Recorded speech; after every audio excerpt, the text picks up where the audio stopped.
Hi everyone, this is Sasha Knish, and I'm here with my friend Laurent Groisman, and this is the first episode of our new podcast called the Red Podcast, where we're basically just going to discuss movies. We might potentially have one more guest, but this is the first episode with just the two of us, and our plan is to, basically just talk about movies and recommend a movie once every couple of weeks.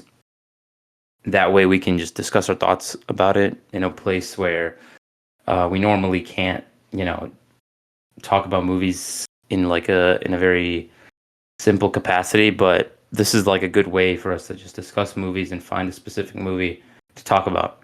So Laurent decided to recommend a movie this week. Can you tell me what the movie is and explain the story about it? Yeah, I'd love to. So the movie is Tampopo. It was made in 1985. It was directed by Juzo Itami. The movie is a Japanese western.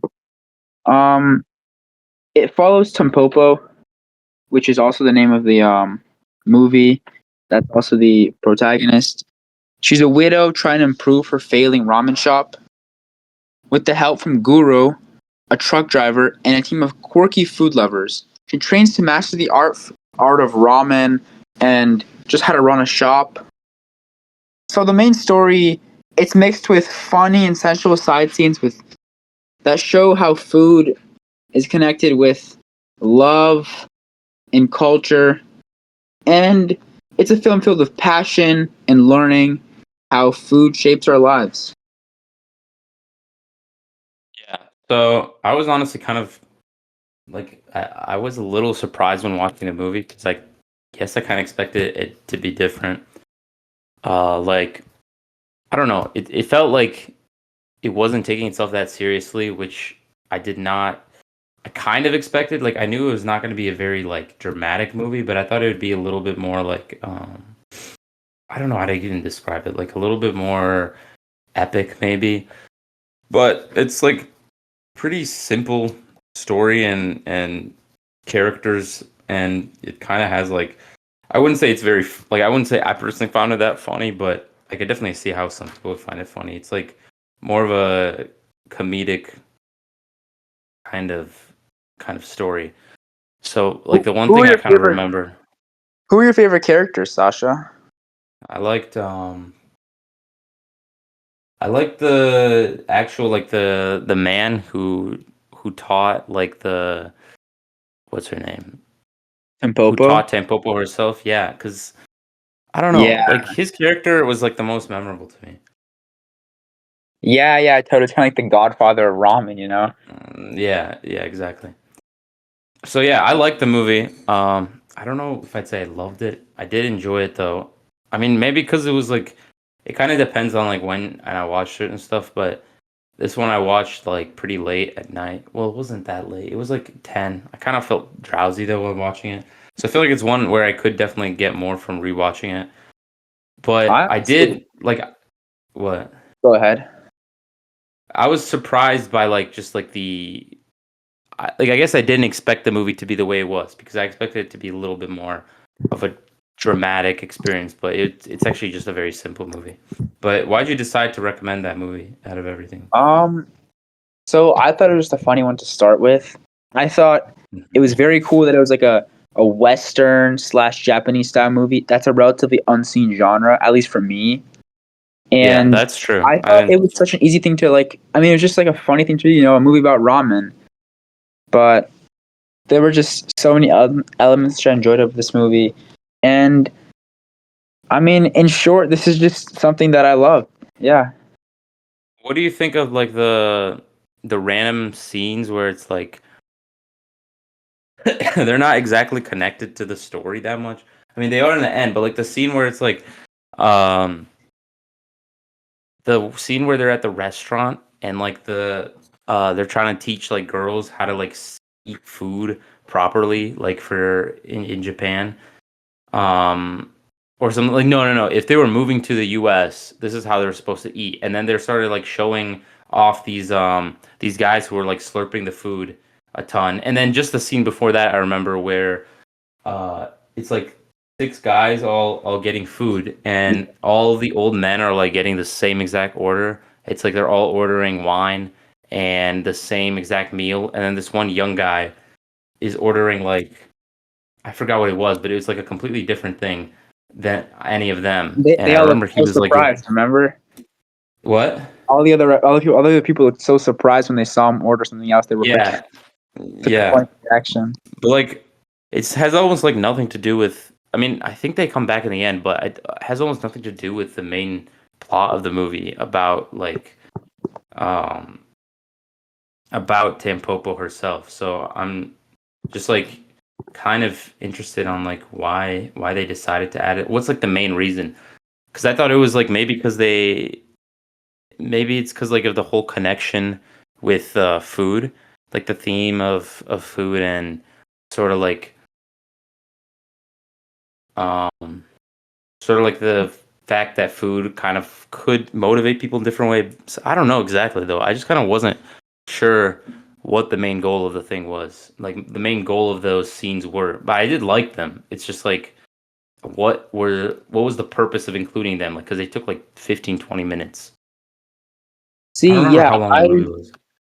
the movie was I think an hour 50, something like that. Yeah, yeah. It was almost 2 hours. Um, why do I think they added that scene? I mean, I think that scene is just like a satire of just like Yeah. the social pressure, especially on like women. And I guess I thought that kid. I remember I think he was the youngest one in the room, Mhm. and it just talks. I mean, it's just like it shows how cultural expectations are kind of just like not a joke, but they wanted to laugh at them a little bit, and it just shows how like I mean, there's no reason to like force politeness, you know. Just I guess do what you want. I don't really know why they included that scene. Yeah, but There were how there's does some other that like tie into the main story? story. I honestly, hmm, I'm trying to find a parallel with Tampopo living up to cultural expectations, but I don't think that's. I mean, I can see I that. guess you Yeah. could actually. Do you remember Tampopo? She like stole the recipe from another guy, and I Yeah. think it kind of just like laughs at just like a culture as a whole. You know, just do what you want. Like, Mhm. what was your? Do you like the scene where they were in the park with like the Godfather of ramen, and Yeah, that was it was very with the strange. homeless people, and it was like just talking about how like cool ramen, not how cool ramen is, but just how tied it is to culture. What'd you think of that? Yeah, that was a weird scene, but I did like it. I thought it was kind of like a it added like a little bit of a sense of humor to the story and just like kind of like showed the craziness of that whole thing. Like I don't know, like it just kind of made it even funnier the fact that it's like ramen. This whole thing is about just ramen, but and then you have like these like characters that are like completely like grandiose, getting super involved, and that was just like really surprising to me because not surprising, but it made sense. But it just like it felt like it kind of a bizarre scene, you know? It was like absurd, sort of in Yeah. that way. So yeah, do you who'd you watch the movie with? I watched Did it you watch it by yourself? with my dad. How'd you like Where find out? Because I've heard of the movie before, but was he the one who yeah. recommended it? No, I actually found it and I just decided to watch it with him. I mean, we just love watching Japanese movies, and I saw this one, thought the plot looked interesting, thought it was a unique movie, and decided to watch it. Yeah. What about Wait, you? did your dad like it? Like, what do you think? What do you What think did of the my movie? I think he liked it. Yeah, I remember there's one scene which he really loved. It was do you remember like at towards the end, maybe the very end, when like the entire crew stands from Tampopo's shop? Uh huh. like it's her like full shop, and it reminds me of like every single Italian mobster movie. I don't know why. It's just Yeah, like yeah. I think it's just that's like kind of what they were trying to it's do. a perfect closing scene. Yeah. Yeah, I think that's kind of what they were trying to do. Because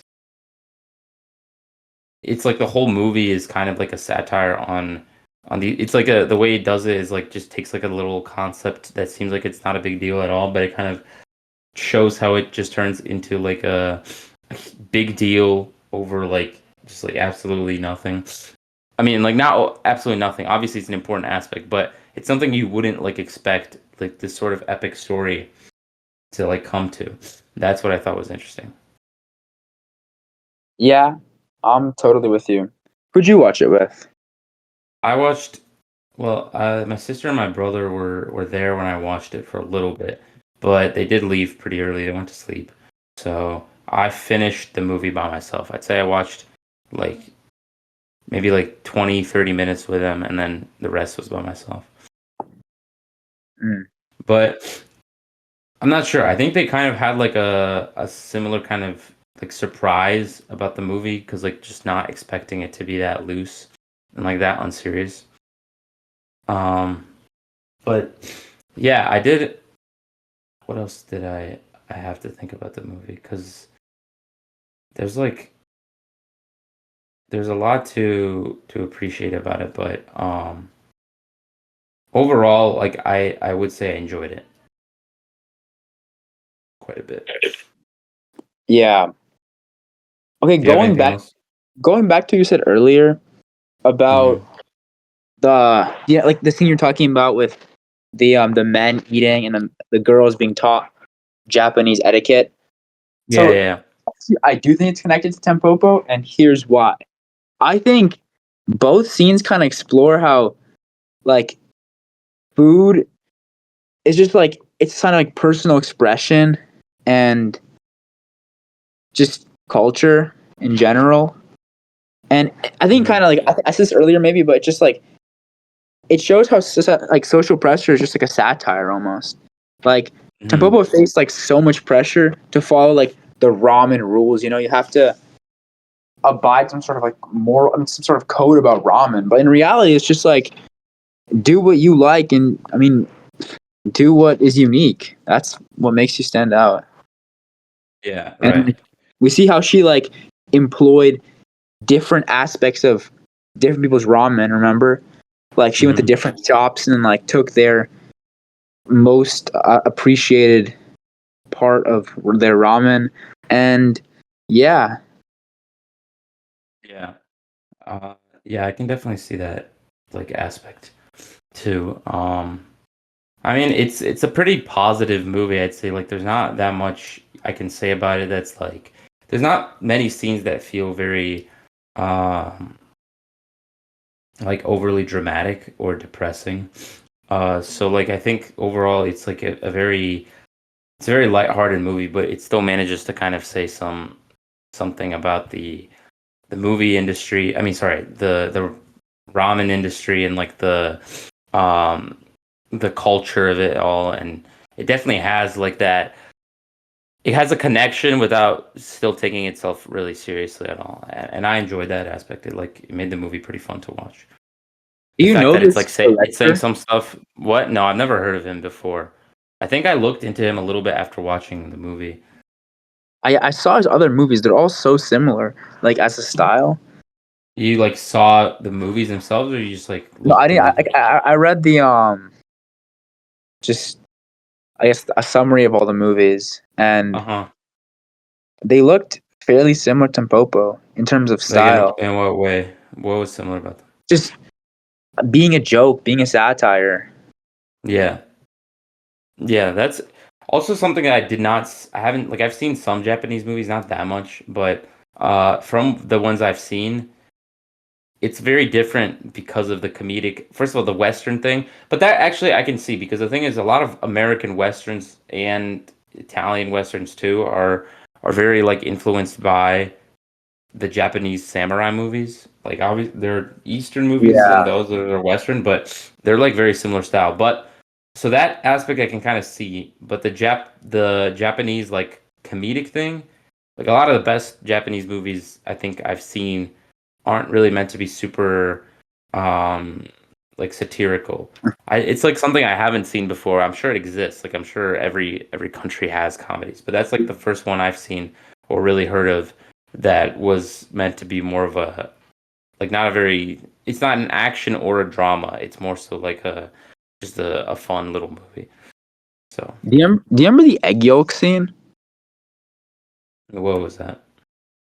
In Tampopo, you don't remember the egg yolk scene? Yeah, like what happened in this scene? It was like, it was a young couple, and they were like, what were they doing? Oh yeah, I remember totally. It was when it was like it was a couple, and the woman like put the raw egg yolk like in Mm-hmm. between her lips, and then like she moved towards the guy, and the Mm-hmm. guy like took it out of her mouth without breaking the yolk. It was really weird. And like, do you remember towards the end, this couple came back and he Oh, I died. remember that, like the sex scene. Yeah, that the sex scene. Yeah, and Oh, then like that was so that was weird. so. Yeah, I don't know how that was connected. What do you think? I have no idea. That's the scene I remember watching with my sister, and she was like, "What the hell was this?" I was like, "I don't know either."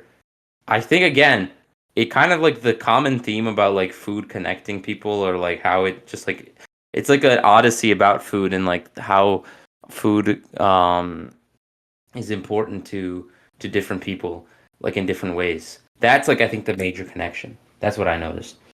Yeah, that's a Like very fair you get point. like scenes where it's like more kind of funny, like this the cult scene or whatever, like the Masters of Ramen, and then you get the Oh scene with yeah, like yeah.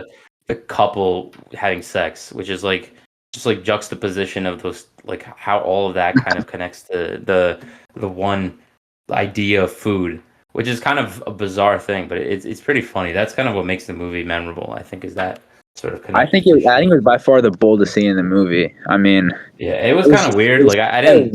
didn't enjoy watching it that much, but I Yeah. see why it's in here more so now.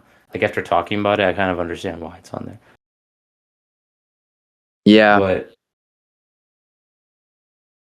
yeah, So, I so did. you think the main scene in this, I mean, the main thing to get out of this movie is that food connects us all in different ways, and I think food that's is the just main message. a big part of culture.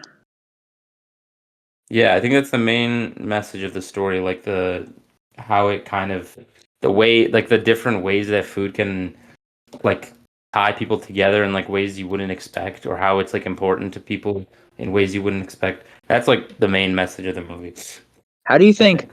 How do you think school lunch ties people together?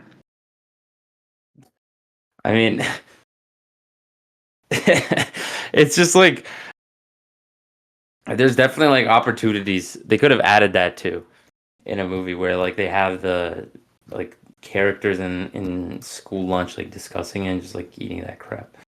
Yeah, Nachos. actually, yeah, it could be a few people coming together. Yeah. I'm sure when people are like, dining comes back and gets like thirds of the food, more conversation time. Yeah. So yeah, do you have anything else about this movie?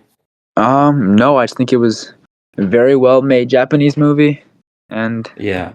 I think I want to watch more of this director. Yeah. Yeah.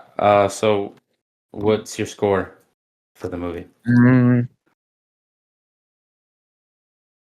point Out five. of Point five out five. of or oh it'll depend like out of 10 or out of five? Let's do it a 10. No Okay, point. well then just like yeah. I'll give it an 8. I'd give it an 8 too. I think it's a good movie. I think it's good. Yeah. Yeah, it's great. Original too. So so for next time, the movie I am gonna recommend for next time is called Brazil, which is directed by Terry Gilliam, and yeah, it's I don't know if it's British. I mean, Terry Gilliam was commonly associated with British, but uh, I'm not sure if it's British itself. But yeah, that's gonna be the next one I've we're gonna discuss. So I'll Yeah, type it I've in the heard about chat. this. Yeah, I heard it was actually my dad recently. Um, we were talking about Franz Kafka, and like I don't know how weird this came up, but I think he said this movie was influenced by Kafka's style of writing. I don't know if there's any sort of connection, but we'll have to see. Yeah. Yeah, I haven't seen it before. I've heard some great stuff about it, but overall, like um, I haven't really I don't know exactly what the movie's about, so I'm excited to watch it. Yeah, me too. All right. So that was it. That's our first episode. We might be having another guest join pretty soon, as a third member, and we'll be having guests later on too. Yeah. So I hope you enjoyed and tune in for next Thank you guys episodes. for listening. Yeah.